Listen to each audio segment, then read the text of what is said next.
Bueno, para empezar, quiero decirles que podemos pensar que hay, acá lo puse 3, pero fundamentalmente diría yo que hay una forma básica, madre de la evaluación académica, que es la evaluación por pares, lo que en inglés se conoce como peer review, y luego dos otras maneras de evaluar a los académicos que en cierto sentido se pueden integrar con el peer review o que digamos, no es que necesariamente lo suplanta, ¿sí? Pero en cierto sentido le quitan esa hegemonía que tuvo durante mucho tiempo. Y estos son los métodos bibliométricos, es decir, la forma de evaluar la trayectoria de un investigador a partir de sus publicaciones, y por otra parte las evaluaciones abiertas o con comités mixtos, es decir, porque sin evaluación por pares lo que nosotros tenemos es fundamentalmente un comité o una comisión de expertos en el área que lo que hacen es evaluar las propuestas de otros que no están ahí presentes, es decir, es una suerte de la comunidad académica que se evalúa a sí misma y pone sus criterios para evaluar a sus colegas. En el caso de los métodos bibliométricos lo que hace es incorporar algunas herramientas cuantitativas que tienen que ver con analizar las características de las publicaciones que hacen los otros académicos y el impacto, la visibilidad de las mismas, medidas fundamentalmente a través de las citas. Ahora más tarde vamos a analizar un poco eso. Y por último también tenemos lo que podríamos llamar evaluaciones abiertas o con comités mixtos, es decir, donde no solo se piensa en un lugar para los pares, sino también en un lugar para los que algunos llaman impares, o es decir, gente que proviene de fuera del mundo académico, que en cierto sentido se supone que puede aportar un punto de vista interesante o importante para evaluar a los académicos, es decir, que no sea algo como completamente cerrado dentro de la comunidad científica en sí misma.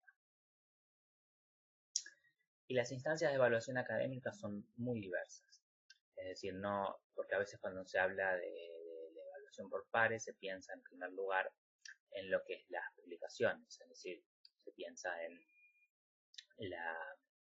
uno envía un artículo a una revista con referato y entonces ahí se forma, se le envía el artículo a unos expertos en el tema y en base a eso se decide o no la publicación o una publicación condicionada a una revisión, etcétera. Entonces es uno de los lugares donde nuestro trabajo como académicos es evaluado, pero obviamente no es el único, ¿no? También tenemos lo que podrían ser los ingresos a las plazas o a los cargos en las universidades, es decir, cómo obtengo yo un cargo en una universidad de profesor, y se me va a evaluar a ver si se considera que yo tengo el perfil adecuado, que tengo los antecedentes adecuados, etcétera. O mismo cuando yo estoy dentro de una institución, para promoverme dentro de las categorías, es decir, de pasar de profesor asistente a profesor asociado, profesor adjunto, o así de acuerdo a las distintas escalafones que haya vigente en cada universidad o en cada instituto público de investigación.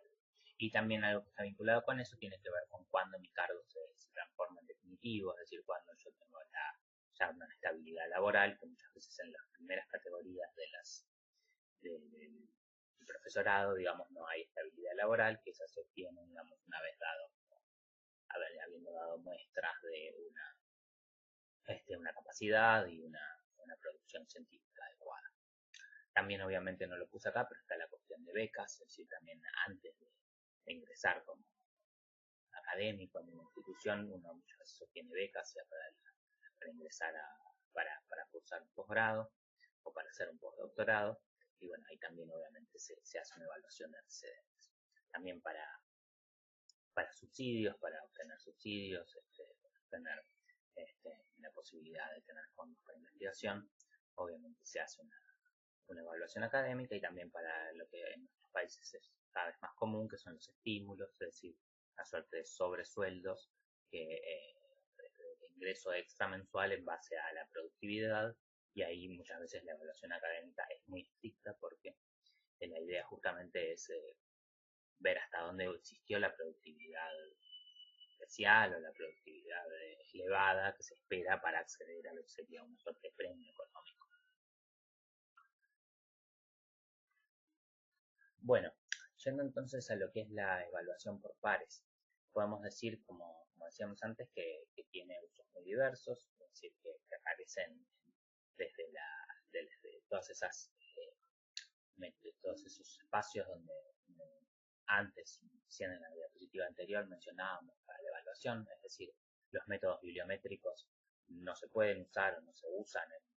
concreto para evaluar una publicación, es decir, un artículo si se va a publicar o no, ahí tiene que ver más con el contenido del artículo y se hace una revisión por pares. Es decir, que la revisión por pares está prácticamente en todas las instancias de evaluación académica. En cambio, por ejemplo, los métodos bibliométricos son más bien para estudiar trayectorias de investigadores o trayectorias institucionales, productividad, etc. Es un mecanismo basado en la confianza, es decir, es un mecanismo basado en la confianza de los pares, la confianza en los otros pares, y en ese sentido se relaciona con lo que Robert Merton, planteó como el ethos de la ciencia o el ethos de la comunidad científica, es decir, que la ciencia para funcionar requiere ciertas normas o pautas de conducta, que es lo que hace que se cree una comunidad académica que toda en su conjunto pueda funcionar de forma organizada y orientada a un objetivo fundamental, que sería la producción de conocimiento nuevo, ¿no? Y sólidamente justificado. Entonces, en el sentido de Merton, aparece que hay ciertos valores que para participar dentro de la comunidad científica, como un par uno debe tener, que tienen que ver con esa noción de comunidad, con el escepticismo organizado, con el desinterés, y con una creencia en la universalidad de la ciencia. Entonces, en ese sentido, para este punto de la evaluación por pares es clave la idea del escepticismo organizado, ¿no? Donde, bueno, yo pongo a prueba el trabajo de mis colegas. Se habla de que la evaluación por pares surge originalmente, como primer ejemplo, podemos encontrar en el siglo XVII, en una revista de la Royal Society en Inglaterra, pero podemos decir que recién a mediados del siglo XX se empieza a establecer de un modo como muy sistemático para lo que es las publicaciones. Es decir, incluso a principios del siglo XX, en algunas publicaciones se hacía como una evaluación previa, obviamente, a la publicación de un artículo, pero no necesariamente tenía la forma estricta y estructurada que tiene hoy en día, donde hay evaluadores que son externos al comité, donde hay distintos posibles resultados de la evaluación y distintas posibles respuestas al editor, hay distintos ciclos, ¿no? Donde el artículo puede volver a ser evaluado, etc. Bueno, todo eso se va perfeccionando en la segunda mitad del siglo XX. Y algo que me parece muy importante para vincularlo con lo que veíamos anteriormente es la idea de que esta evaluación por pares, o la importancia o el privilegio, el rol central que tiene la evaluación por pares en las prácticas académicas, de evaluación académica, tiene que ver con su vinculación con lo que veíamos en la otra clase del modelo lineal y lo que llamamos un contrato social de autonomía relativa entre la comunidad científica y la sociedad en general. Es decir, hay la idea de la evaluación por pares, que es obviamente un mecanismo a través del cual se distribuye el financiamiento público para la ciencia. Se basa, o sea,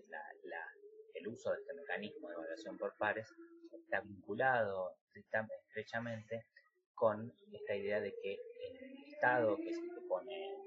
los recursos económicos, puede confiar en la comunidad científica para que sean los miembros de esa comunidad los que distribuyan ese dinero, ¿no? Que son aquellos que son más aptos o más hábiles para seleccionar cuál es los proyectos que son mejores, de mejor calidad para ser financiados, y cuáles son los investigadores que tienen mayor reconocimiento y en ese sentido ameritan ciertos premios o ciertas distinciones. Entonces ahí hay una idea de que el Estado le deja a la comunidad científica el poder de decidir acerca de cómo distribuir ese financiamiento que el Estado mismo provee, ¿no? Entonces, en ese sentido, sí, la evaluación por pares es el mecanismo a través del cual, digamos, se pone en práctica este contrato de autonomía relativa. Relativa porque se supone que la comunidad científica debería, en cierto sentido, devolver, en cierto sentido, retribuir al Estado con los logros de la ciencia, ¿no? Los logros, es decir, ya recibe recursos y, en cierto sentido, lo que hace es prometer que va a contribuir a la mejora de la calidad de vida, a la competitividad económica, etc. Entonces, bueno, digamos, hay como una vuelta sobre eso que en principio, digamos, debería ser evaluado con otros criterios, ¿no? No criterios internos a la comunidad científica, sino criterios más bien de, bueno, de utilidad social del conocimiento. Sin embargo, en general, digamos, el punto clave de esta autonomía relativa es que esa vuelta, en general, no es evaluada con el mismo rigor que el momento de asignación del financiamiento, porque esos supuestos resultados esperados no son necesariamente fáciles de medir o medibles en corto plazo, etc., ¿no? Entonces, fundamentalmente, los mecanismos de distribución principales tienen que ver con la evaluación por pares. Entonces, de este modelo en el que solo los pares se evalúan, pasamos en los últimos años a visiones un poco más críticas, a visiones que plantean que hay que reformar un poco esto, ¿no? En primer lugar, en el marco de todo lo que se llama la ciencia abierta, que es un tema muy actual, que es la ciencia abierta. La ciencia abierta son distintas prácticas que lo que tienden es a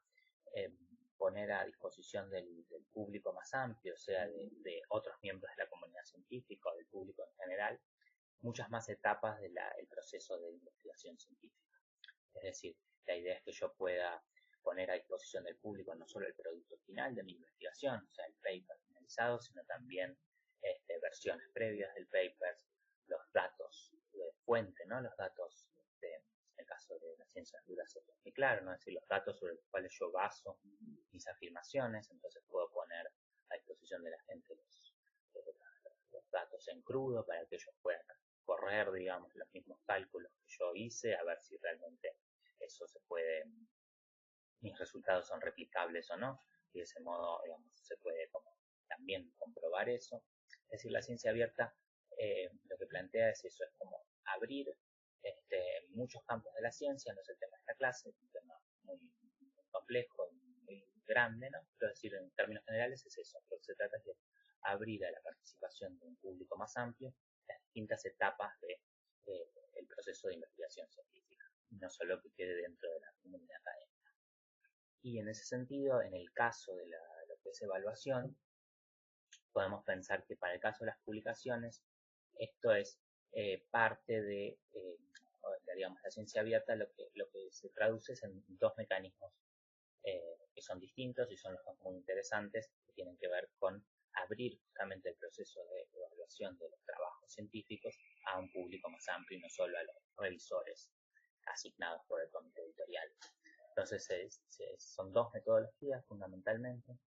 Una es la revisión abierta de los manuscritos, o lo que se conoce como los preprints o los preprints. Es decir, la idea es que yo puedo poner a disposición del público mi trabajo borrador,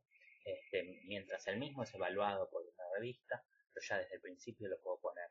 a disposición de la gente. Entonces, de ese modo, no solo lo que hago es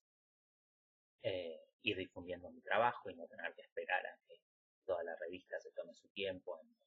finalizar toda su evaluación, sino también, pero de modo más fundamental, lo que hago es abrir ese trabajo a los comentarios de la gente de modo abierto, es decir, todo cualquiera puede enviarme comentarios, y de ese modo también voy incorporando esos comentarios, si son pertinentes, a la nueva versión del trabajo, ¿no? A la versión que luego va a ser publicada por la revista. Entonces es una manera de tener, por una parte en general, siempre hay una revisión, si lo envío a una revista, una revisión oficial de la revista, pero también en paralelo puedo tener la revisión de los pares que puedan acceder al manuscrito por internet. Y hay repositorios de preprints, por ejemplo,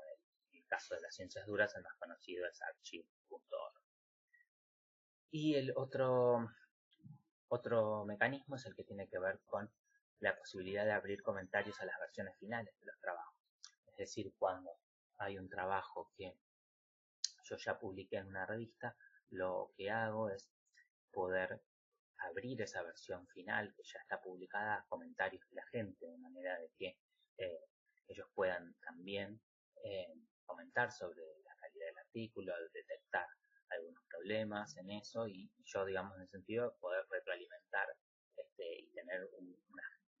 pool de evaluadores mucho más amplio, ¿no? Es decir, obviamente muchos ojos van a ver más que los 2 o 3 evaluadores que pueda asignar la revista.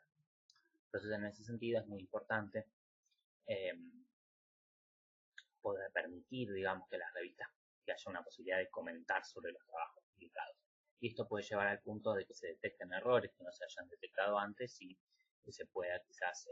modificar el trabajo, o en el peor de los casos que tenga que ser retractado. Pero eso por parte de una participación activa de la comunidad académica. Y en segundo lugar, vinculado con lo que veíamos al principio de una práctica más que comités mixtos de evaluación, está la idea de la participación de los impares, es decir, la participación de impar es una palabra así puesta como en contraposición a los pares, ¿no? Es decir, las personas que no es que necesariamente tengan un conocimiento académico estricto sobre el tema que sea objeto del trabajo, sino que lo que tienen es fundamentalmente un interés en la aplicación de esos conocimientos que se están generando. Entonces lo que pueden hacer es participar de la evaluación de los mismos, no en tanto ver si son de gran calidad, si tienen los antecedentes académicos necesarios para llevar adelante el proyecto, sino fundamentalmente si las grandes preguntas sociales o los grandes objetivos sociales que ese proyecto por ahí se propone, siempre generar un kit de diagnóstico rápido para el mal de Chagas, por decir. Entonces tenemos un equipo académico que está trabajando sobre eso, y entonces hay toda una evaluación académica sobre los conocimientos necesarios, etcétera, si la gente tiene las capacidades indicadas, pero también hay una evaluación que tiene que ver quizá con la salud pública, que tiene que ver con la posibilidad de que a través de políticas públicas ese evento que se está realizando pueda realmente mejorar la calidad de vida de las personas. Y eso es algo por su costo, por cuestiones de almacenamiento, podríamos decir, por las necesidades para la distribución, etcétera, y eso no lo va a saber la misma comunidad académica, eso lo puede saber un experto en sus otros campos, que lo que hace es participar de un modo impar, es decir, de un modo distinto para ver si ese proyecto es viable o puede realmente en concreto solucionar aquello que se está proponiendo. Y todo esto forma parte de algo que unos autores fueron muy criticados, pero que fueron también muy citados, que son Gibbons y otros, plantean como que en los últimos años en la ciencia, con todas esas tendencias que vimos en la otra clase, aparece una nueva forma de producir conocimientos que está mucho más ligada a una necesidad concreta, que moviliza, digamos, el aparato científico, no desde la oferta de conocimiento, sino más bien desde la demanda de conocimientos en base a querer resolver algún problema concreto. Entonces, en esta nueva dinámica de tracción por la demanda y no basada en la oferta, hay nuevas formas, o se establecen nuevas formas de control de calidad de la producción de conocimientos. Entonces ahora ya, para que un conocimiento sea bueno, sea suficiente, tenga los méritos necesarios para asignársele un financiamiento, una propuesta, lo que se hace no es solamente ver a los expertos, sino también ver a expertos o a otros potenciales interesados en el conocimiento. Entonces ya las formas en las que se controla la calidad de ese conocimiento ya no son totalmente internas a la comunidad académica, sino que también empiezan a aparecer otros actores que tienen un interés en ese conocimiento, pero que desde el lado más bien de potenciales usuarios, ¿sí? No de pares de los investigadores involucrados. Por último, para terminar esta primera parte sobre la evaluación por pares, quiero plantearles las diferencias, la cuestión de qué es lo que pasa en las ciencias sociales y las humanidades. En primer lugar, tenemos muchas diferencias por disciplina, ¿no? Es decir, hay un libro muy lindo de la doctora Michelle Lamont de la Universidad de Harvard, se llama ¿Cómo piensan los profesores? How Professors Think. Y un poco lo que ella va revisando a través de un análisis de los comités de evaluaciones de subsidios que hay en Estados Unidos para algunos subsidios de excelencia, algunos subsidios muy especiales, cómo funcionan esos comités de evaluadores en los que participan académicos de disciplinas muy distintas, pero todas dentro de las ciencias sociales y las humanidades. Y entonces ahí ella plantea que hay como culturas subdisciplinares que son muy diversas y que a veces chocan cuando en los casos en los paneles de evaluación aparecen en conjunto, ¿no? Por ejemplo, la filosofía se plantea como un caso problema, donde solo los filósofos se arrogan la posibilidad de opinar sobre sus propios proyectos, diciendo que los demás más o menos no entienden el tema, y entonces se hace como muy difícil generar un diálogo entre la filosofía y otras disciplinas. En el caso de la historia, ella plantea que la historia es la disciplina más consensual, donde hay más acuerdo entre las distintas personas acerca de qué es un trabajo de calidad y más o menos quiénes deben ser financiados. Hay una mezcla ahí de lo que tiene que ver con una precisión metodológica, con un trabajo de archivo y con la selección o el recorte de un tema que sea de interés para la comunidad académica. Y en el caso de economía, lo que se plantea justamente es que ahí lo que va a determinar o no la pertinencia para la disciplina y en cierto sentido es muy determinante del éxito de una propuesta es la cuestión metodológica. Ahí en la capacidad de tener una metodología cuantitativa sofisticada es algo que recorta, digamos, el perfil de la economía frente a otras disciplinas, no solo por, digamos, el énfasis en lo metodológico es mucho más grande. Y en el caso de la literatura, ahí aparece una visión de una disciplina con muy pocos consensos, donde conviven prácticas y formas muy distintas de entender la disciplina y entonces es como también potencialmente muy conflictivo porque no se entiende bien los márgenes o los límites de la disciplina y qué es lo que se entiende, ¿no? Hay como una suerte de crisis de identidad donde conviven cosas muy, muy diversas.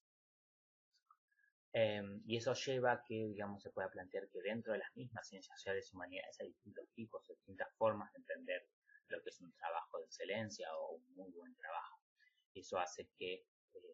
sea particularmente difícil en los comités de pares tener acuerdo sobre esto.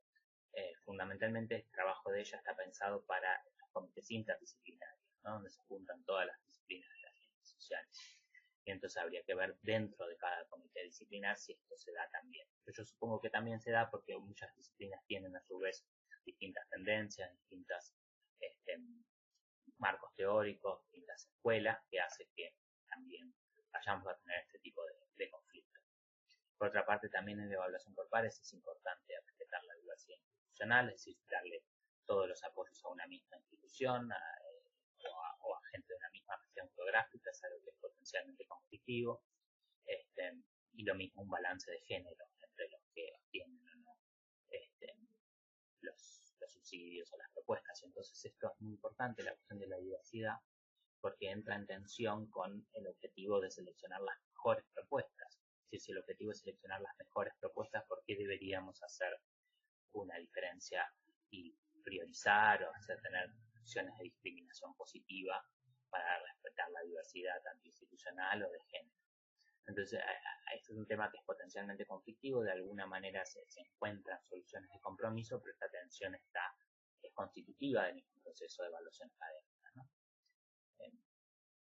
Y bueno, y por último, algo que es muy importante es que en los comités de estos que Lamont evalúa, lo que ella señala es que el proyecto de investigación, cuando es para un subsidio, en este caso es un subsidio, se evalúan, el proyecto de investigación es muy importante. Es decir, cómo empezar el proyecto de investigación, cómo delimitar el tema, cómo captar la atención del que está leyendo el proyecto, eso es clave. Y cómo, digamos, uno se inserta a través de cartas de recomendación o a través de gente que apoya o no la propuesta que uno plantea, con quien se formó en el doctorado, es decir, cómo las redes institucionales y las redes académicas también son principales. Llama la atención que en este caso, por ejemplo, que ella señala, no, la cuestión de las publicaciones aparece como algo importante, pero no como algo determinante. ¿No? Es decir, no aparece una gran discusión sobre la cuestión de las publicaciones. Pero en otros espacios que se hace evaluación académica, obviamente sí la cuestión de las publicaciones es central. Y es lo que vamos a ver ahora en la próxima parte de la clase, es decir, cómo se evalúa la performance o la capacidad de los investigadores en base a las publicaciones que realizan.